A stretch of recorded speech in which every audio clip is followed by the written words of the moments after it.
पतंजलि जी को याद करेंगे। योगेन चित्तस्य पदेन वाचा मलं शरीरस्य च वैदकेन योपां करोतं प्रवरं मुनीनां पतंजलिं प्राञ्जलरानतोऽस्मि। अपनी परम सत्ता माँ गायत्री को,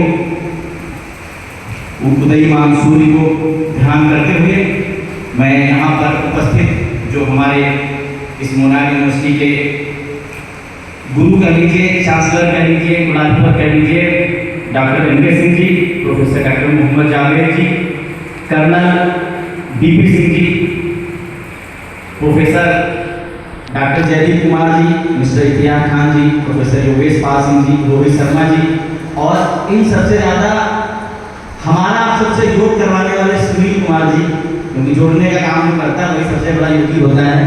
आप सबको बहुत बहुत धन्यवाद, आभार। हमारे साथ जो हमारे साथ मिल करते थे डॉक्टर नवजीत जोशी जी, सोमवीर आर्या जी, हमारे कपिल केसरी जी, अर्पित कुमार जी नहीं हैं अभी, और हमारे हर्ष कुमार शुक्ला जी छोटे भाई, और जितने भी यहाँ पर प्रांगण में उपस्थित जो भी लोग हमें दिख रहे हैं, जो स्टूडेंट्स हैं, स्टाफ के लोग हैं, सबको बहुत बहुत आभार। आप सुनने के लिए हमको उपस्थित हैं। और आज एक और दिवस है, कर्नल साहब यहाँ पे बैठे हुए हैं, आज कारगिल का विजय दिवस है, उसकी भी आप सबको बहुत बहुत हार्दिक शुभकामनाएं और बधाई। इसके साथ साथ हम बात करते हैं योग की, तो सबसे पहले पतंजलि का पहला सूत्र है, इस टॉपिक पर भी आऊँगा, आत्म योगानुशासन। और अनुशासन का अगर कोई सबसे अधिक पालन करता है तो हमारी भारतीय आर्मी है। मैं सैल्यूट करता हूँ कर्नल साहब को, आज का दिन उनके लिए डेडिकेट करता हूँ। एक बार फिर से तालियां बजाएंगे। अनुशासन अगर हम जीवन में ले आते हैं तो योग हमारे जीवन में अपने आप शुरू हो जाता है। अगर अनुशासन नहीं है तो योग नहीं है। पतंजलि का पहला सूत्र है कि अर्थ योगानुशासन। अब हम बात करेंगे जो हमारा टॉपिक है, मैं सिर्फ व्यवहारिक बात करूँगा, एक भी किताब की बात नहीं करूँगा, सिर्फ व्यवहारिक बात करूँगा, क्योंकि अभी हमारी बात हो रही थी प्रोफेसर साहब से, कर्नल साहब से जो बात हो रही थी कि किस तरह से इसको व्यवहार में हम ला सकते हैं। जब आवश्यकता आविष्कार की जरूरी है, अगर आप किसी चीज़ का बेनिफिट जानेंगे तो आप उसको करने का प्रयास करेंगे। किताबी बातें बहुत ढेर सारी किताबें हैं, गूगल पे, इंटरनेट पे बहुत कुछ आपको उपलब्ध हो जाएगा। मैं सिर्फ सिंपल सी बात करूँगा, दो yoga for self and society. पहले सेल्फ आता है या पहले सोसाइटी आता है, पहले मुझे ये बताइए, तो बताएगा मुझे यहाँ पे पहले आता क्या है, सेल्फ या सोसाइटी? सेल्फ आता पहले, तो सेल्फ की बात करते हैं। सेल्फ को कैसे सही करेंगे? योगा के माध्यम से हम सेल्फ कैसे सही करेंगे? आसन से सही करेंगे, प्राणायाम से सही करेंगे, जम से सही करेंगे, नियम से सही करेंगे, किस चीज से सही करेंगे? तो सबसे पहले अगर हम बात करते हैं हम अपने आप को कैसे सही करेंगे, तो महात्मा पतंजलि जी ने हमको बहुत अच्छी शिक्षा दे के गए थे, बहुत पहले दे के गए थे। कितने लोग मानते हैं मुझे नहीं पता है। सबसे पहले जो हमारे यम होते हैं उनको हमें पालन करना होता है, अहिंसा, सत्य, अस्तेय, ब्रह्मचर्य, अपरिग्रह। आप सब लोग जानते हैं, सब लोग सुनते रहते होंगे, लेकिन अगर इसका इम्प्लीमेंट 10% भी हो जाए तो हमारे समाज में, अभी हम सुन रहे थे, कपिल केसरी जी कह रहे थे कि हम बड़ा नेगेटिव खबरें सुनते हैं।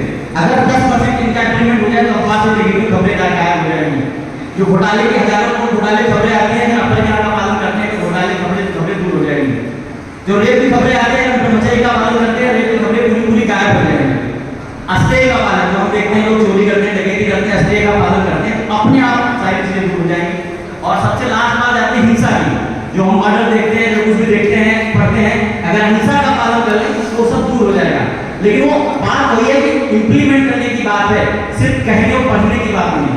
मैंने कहा सिर्फ 10%, ज्यादा नहीं, सिर्फ अगर 10% हम इसको इम्प्लीमेंट कर ले, एवं अगर 10% को इम्प्लीमेंट कर लेते हैं तो समाज से जितनी भी नेगेटिविटी है, जितनी भी बुराई है, वो दूर हो जाएगी। और पालन किसे करना है? हमें। हम अगर इसका पालन कर लें तो जो समाज में जितनी बुराइयां हैं वो धीरे धीरे दूर होना शुरू हो जाएंगी। अब हम उसके बाद आते हैं हमें खुद को क्या करना है, ये हम पालन करेंगे तो समाज की बुराई दूर होगी। हम अपने आप को कैसे मजबूत बनाते हैं, वो हो गए हमारे नियम, शौच, संतोष, तप, स्वाध्याय, ईश्वर प्रार्थना। कहने में बहुत अच्छा लगता है कि शौच, लेकिन आपने अभी 2 साल पहले कोरोना का काल देखा होगा, वहां पे अगर किसी चीज ने सबसे ज्यादा हमें स्वस्थ रखा है, किसी चीज ने हमको सबसे ज्यादा बचाया, तो किसने बचाया है? शौच ने। क्या कहा गया सबसे पहले? आप सफाई रखो। जितना आप सफाई रखोगे उतना बीमारियों से बचोगे।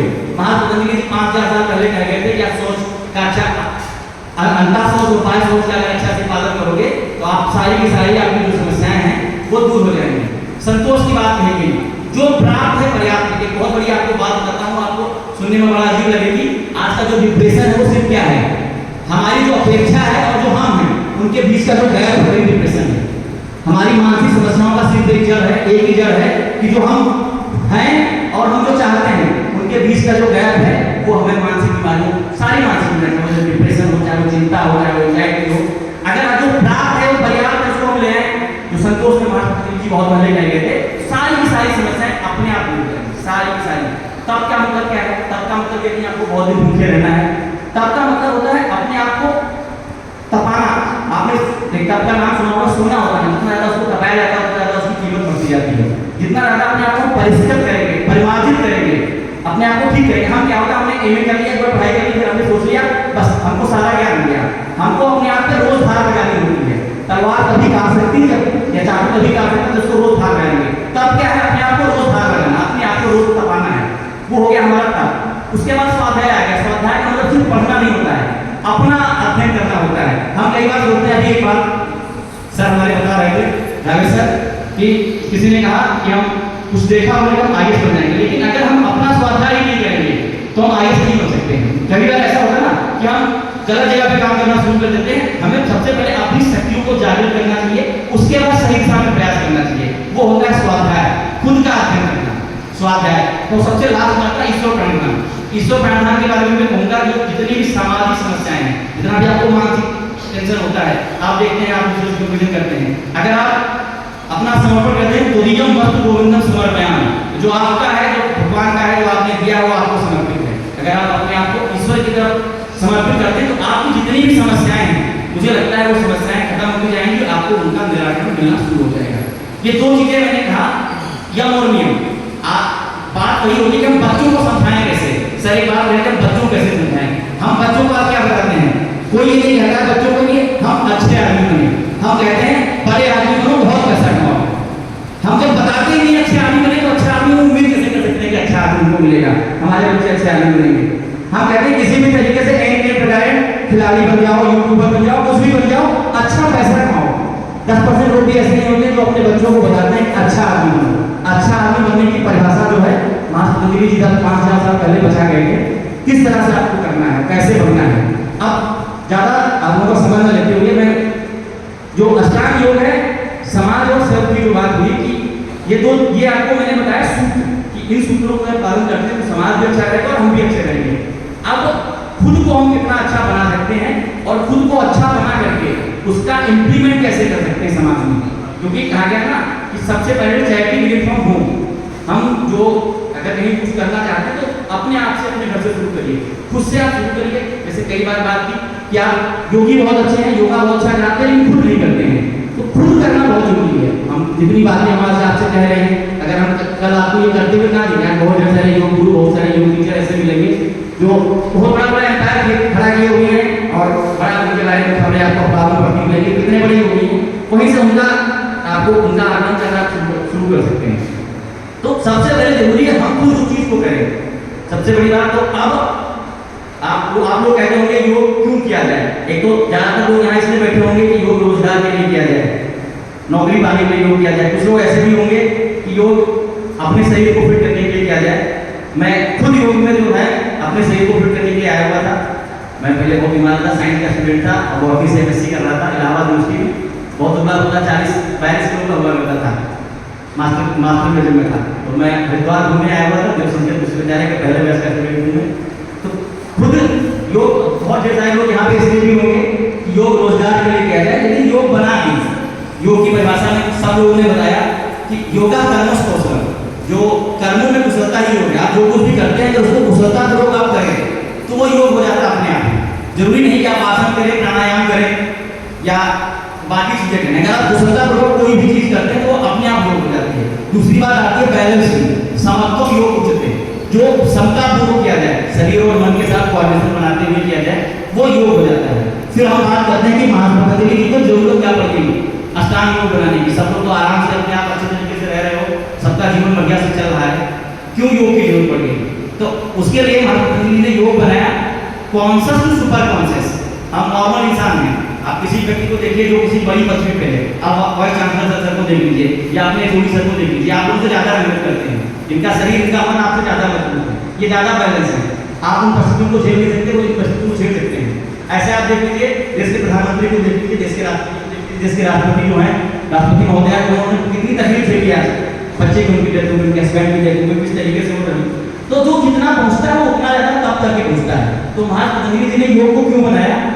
Human to super human, conscious to super conscious, मानव को महामानव बनाने का विज्ञान है अष्टांग योग, महात्मा गांधी के पातंजल अष्टांग योग। अब आप देखिए सिंपल सा देखिए, ये पंखा चल रहा है, ये सब वायरिंग चल रही है, इसमें बहुत पतले पतले तार यूज हो रहे हैं, लेकिन यहाँ पे जब कोई अच्छी माई का तार है तो देखिए मोटा तार होगा। तो अगर सामान्य काम करने के लिए हमारा शरीर और मन मजबूत है, लेकिन हमको कोई विशेष कार्य करना है तो हमें अपना मन भी मजबूत करना होगा, शरीर भी मजबूत करना होगा। तो मन और शरीर को मजबूत करने का जो विज्ञान है वो अष्टांग योग है। यम नियम के बारे में मैंने आपको बताया, आसन प्राणायाम आप लोग पढ़ते होंगे, जानते होंगे लगभग। अब बात हुई प्रत्याहार, धारणा, ध्यान और समाधि की। प्रत्याहार का मतलब सिंपल सा होता है डिटैचमेंट, और धारणा हम लोग धारण करते हैं। एक आप किसी भी कॉर्पोरेट में जाएंगे तो आपको एक चीज बताई जाएगी बहुत अच्छे तरीके से कि आपको जिसके जैसा बनना है उसके जैसा सोचना शुरू कर दो, उसको अपना आइडियल बना लो। तो जो धारणा है वो आइडियल बनाने का काम करती है। हम आइडियल, किसी को अपना आइडियल मानते हैं। आप किसी में जाइए, कहीं किसी का आइडियल आपको एप्पल के संस्थापक इसकी जॉब मिल जाएंगे, किसी का संस्थापक आपको फेसबुक पे मिल जाएंगे, किसी का आइडियल नरेंद्र मोदी जी होंगे, किसी का आइडियल एपीजे अब्दुल कलाम होंगे, किसी का आइडियल वीर अब्दुल हमीद भी होंगे, क्योंकि अगर वो नहीं होते तो शायद ऐसे लोग नहीं होते तो हमारा इतना सुरक्षित नहीं होते। तो अपने आइडियल को अपने आप में समर्पित करना वो हो जाता है धारणा, और उसके जैसा बनने का जो हम प्रयास करते हैं वो ध्यान होता है, और जब हम उसके जैसा बन जाते हैं तो वो समाधि होता है। बस इतना अष्टांग योग है। उसके जैसा अगर हम जिसके जैसा सोचना शुरू करते हैं, लॉ ऑफ अट्रैक्शन की बात मोदी जी ने अभी दी थी, अगर हम बन जाते हैं 20% 50% की बन जाते हैं तो वो समाधि होती है। और यही है, यही अष्टांग योग का वो है, और यही अष्टांग योग की परिभाषा है। लास्ट में जाते जाते अपने अखिल भारतीय योग शिक्षक महासंघ का ध्येय वाक्य दूंगा, योगी बने, सहयोगी बने, और कुछ ना बन सके तो समाज के लिए उपयोगी जरूर बने। बस। जय हिंद, जय भारत, जय योग। सबको बहुत बहुत धन्यवाद, बहुत बहुत आभार।